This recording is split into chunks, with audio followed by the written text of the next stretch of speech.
Welcome back to our channel. तो आज के वीडियो में हम बात करने वाले हैं चार्ट रीडिंग पे।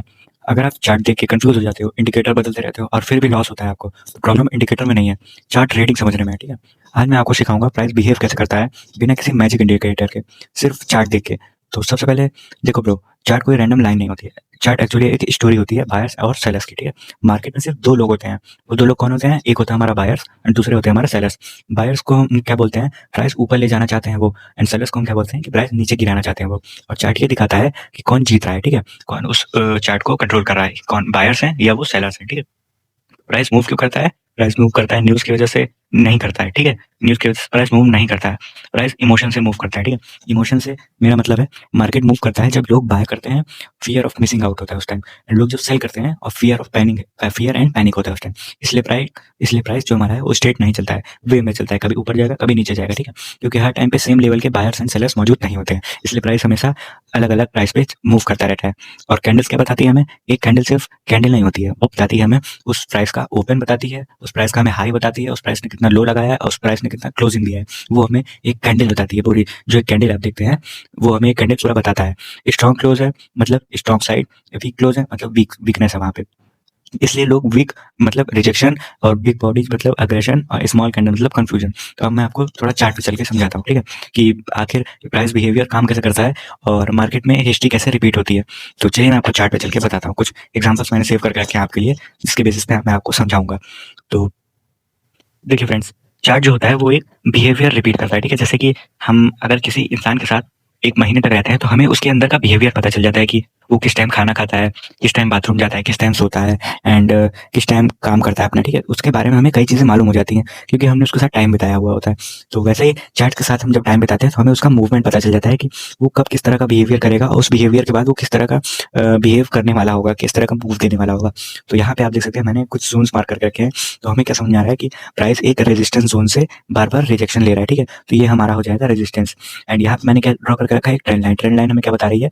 इस ट्रेंड लाइन पे जितनी बार भी बायर आ रहे हैं, मतलब प्राइस आ रहा है, वो उठ रहा है। ठीक है, यहाँ से बायर्स प्राइस को ऊपर तो ले जा रहे हैं, लेकिन क्या है कि सेलर्स जो हैं वो उसको ऊपर ले जाने नहीं दे रहे हैं। ये सिर्फ एक ट्रैप क्रिएट हो रहा है कि बायर्स यहाँ पे एंटर हो रहे हैं। ठीक है, तो सपोर्ट पे सब बाय कर रहे होंगे। ठीक है, रिटेलर्स क्या होते हैं? सपोर्ट पे बाय करते हैं, रेजिस्टेंस पे बाय सेल करते हैं, एंड ट्रेंड लाइन पे बाय करते हैं। ठीक है, उसी तरह यहाँ पे रिटेलर्स क्या है? वो बाय कर रहे हैं। ठीक है, अब जब वो बाय कर रहे हैं तो उनका स्टॉप लॉसेस कहाँ होगा? उनका स्टॉप लॉसेस मेजर क्या रहेगा?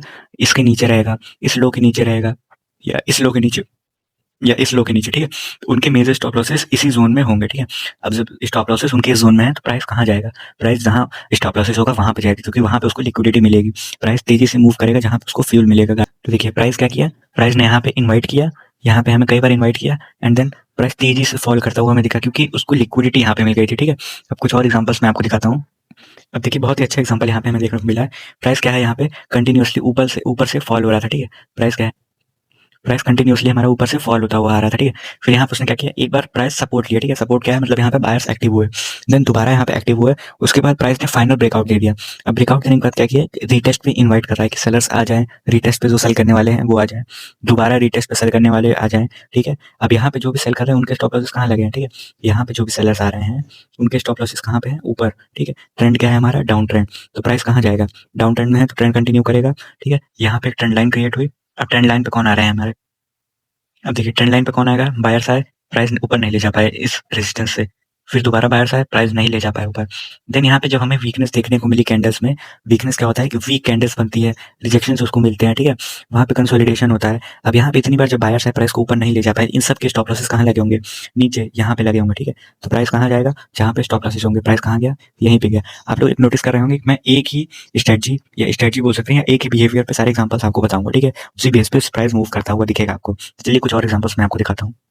अब देखिए कुछ नेक्स्ट एग्जांपल जिसमें कुछ चीज़ें और ऐड की हैं मैंने। अब देखिए प्राइस क्या है? फॉल करता हुआ आ रहा था। ठीक है, यहाँ पे रेजिस्टेंस लेके उसने ब्रेकआउट दिया।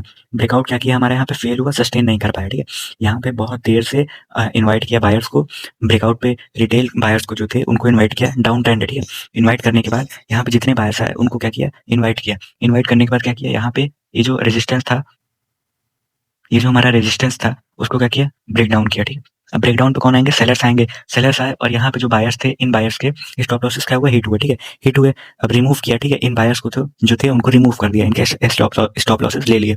अब यहाँ पे कौन एंट्री लेता है? यहाँ पे एंट्री लेते हैं रियल रियल बायर्स, ठीक है? रियल बायर्स जब एंट्री लेते हैं ना, तो वो किसी को भी एंट्री करने का मौका नहीं देते। इस तरह का ब्रेकआउट देने के बाद एंट्री करने का मौका नहीं देते। वो डायरेक्ट इस तरह का मूव होता है जिसे कोई भी कैप्चर नहीं कर पाता। ऐसा नहीं है कोई भी कैप्चर नहीं कर पाता। ये एक बिहेवियर है। बिहेवियर आप जान जाएँगे तो आप भी कैप्चर कर सकते हैं, ठीक है?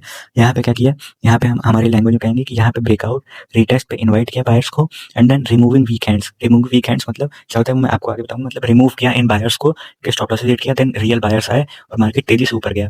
और यहाँ पे वॉल्यूम अगर जोड़ देते हैं तो मार्केट जब ऊपर जा रहा था तो वॉल्यूम भी हमारा बढ़ रहा था, मतलब कि यहाँ पे रियल बायर्स एंटर हुए हैं। अब देखिए वही चीज़ क्या हुई, वही चीज़ यहाँ पे दोबारा क्रिएट हुई। देखिए प्राइस हमारा क्या था, नीचे से आ रहा है, उसने एक सपोर्ट ज़ोन क्रिएट किया, सपोर्ट ज़ोन क्रिएट किया एंड देन यहाँ पे जितने भी बायर्स आए थे उनको रिमूव किया, ठीक है? लिक्विडिटी ग्रैब किया या फिर रिमूव किया, ठीक है? सबको रिमूव कर दिया। अब यहाँ पे कौन आएंगे ब्रेकडाउन देख के, सेलर्स। सेलर्स आए तो प्राइस कहाँ गया, ऊपर। जहाँ पे स्टॉप लॉसेस होगा प्राइस वहीं पे जाएगा। देखिए फ्रेंड्स, यहाँ पे एक और अच्छा एग्जांपल दिखाते हैं कि लिक्विडिटी ग्रैब कैसे होता है, ठीक है? लिक्विडिटी ग्रैब ऐसे होता है कि प्राइस एक ने रेजिस्टेंस क्रिएट किया, यहाँ पे बहुत बार सेलर्स आ गए, ठीक है? सेलर्स आ गए। अब इन सारे सेलर्स के स्टॉप लॉसेस कहाँ होंगे? हर किसी को पता होगा कि स्टॉप लॉसेस सब लोग यहाँ ऊपर लगाते हैं, ठीक है? एंट्री अगर यहाँ लेते हैं तो स्टॉप लॉसेस इस हाई के ऊपर लगाते हैं। जब यहाँ पे बहुत सारे स्टॉप लॉसेस होंगे और प्राइस को नीचे जाना रहेगा, ठीक है? तो प्राइस क्या करेगा, पहले स्टॉप लॉसेस को हंट करेगा एंड पहले बायर्स को ट्रैप करेगा। जब बायर्स को ट्रैप करेगा तभी तो उसको नीचे जाने के लिए ऑर्डर्स मिलेंगे या एसएल मिलेंगे, ठीक है? तो वो क्या करता है, तो प्राइस हमारा करता ये है कि वो इस रेजिस्टेंस का, ये रेजिस्टेंस का ब्रेकआउट दे देता है। अब ब्रेकआउट देने के बाद दो चीज़ें हुई, जो यहाँ पे सेलर्स थे, एक तो उनके स्टॉप लॉसेस हिट हुए, ठीक है? वो रिमूव हो गए एंड जो ब्रेकआउट देख के, इतना अच्छा ब्रेकआउट देख के बायर्स एंटर हुए, उनके स्टॉप लॉसेस कहाँ लग गए, नीचे। यहाँ पे लग गए। यहाँ पे जो बायर्स आए थे उनके सबके स्टॉप लॉसेस कहाँ लगे, नीचे। तो मार्केट क्या किया, लिक्विडिटी ग्रैब करने के बाद डायरेक्ट क्या किया, फॉल हो गया, ठीक है? इसे कहते हैं हम लिक्विडिटी स्वीप या लिक्विडिटी ग्रैब। ये आगे मैं आपको बताऊंगा कि लिक्विडिटी ग्रैब और लिक्विडिटी स्वीप आगे अच्छे से काम करता है कैसे। अब देखिए लिक्विडिटी ग्रैब का एक और एग्जांपल, प्राइस क्या किया, यहाँ सपोर्ट लिया, सपोर्ट लिया, सपोर्ट लिया, बायर्स के स्टॉप लॉस कहाँ थे, नीचे। मार्केट ने ब्रेक डाउन किया, सेलर्स एंटर हुए, उनके स्टॉप लॉस कहाँ मिले, इन सारे सेलर्स के स्टॉप लॉस कहाँ हैं, डायरेक्ट प्राइस लिक्विडिटी ग्रैब कर कहाँ गया, ऊपर, ठीक है? तो फ्रेंड्स आज की वीडियो में यही था। बाकी नेक्स्ट वीडियो में मैं लिक्विडिटी ग्रैब, लिक्विडिटी स्वीप ये क्या होता है ये मैं आपको बताऊंगा। और इस वीडियो से कुछ भी सीखने को मिला हो या ये स्ट्रेटजी आपको थोड़ी भी अगर अच्छी लगी हो तो मुझे कमेंट सेक्शन में बताइए। और कुछ भी अगर आपको और चाहिए तो आप कमेंट सेक्शन में मुझे बिना झिझक के बता सकते हैं, मैं और अच्छी वीडियोज़ लाने की कोशिश करूँगा। तो नेक्स्ट वीडियो में मिलते हैं, तब तक के लिए बाय बाय।